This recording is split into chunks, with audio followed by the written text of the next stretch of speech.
Will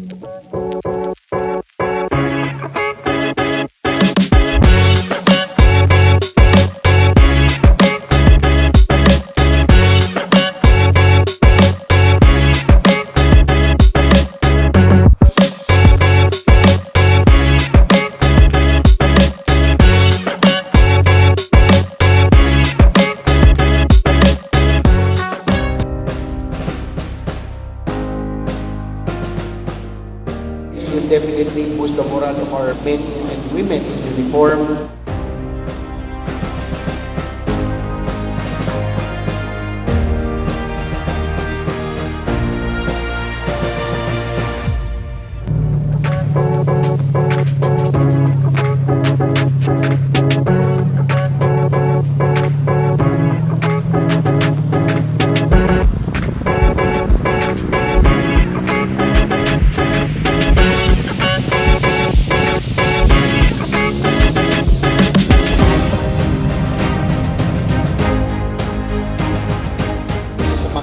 Dilemma ng armed forces natin, yung pong budget cuts, it affects organization, no? Each year. Hindi mo tayo mayamang bansa, understandable na mayroon mong budget cuts na nangyayari. But now that I'm back in the Senate, at least pinaglalaban po natin, no, na maibalik yung pong mga budget for the armed forces, especially for the modernization program. Hindi naman tayo nag-ambition na maging superpower.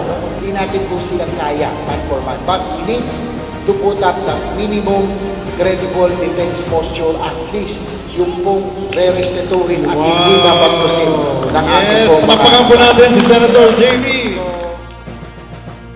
Tsaka hopefully matapos na rin, finally, yung pension, no, it has been swept under the rug for so many years.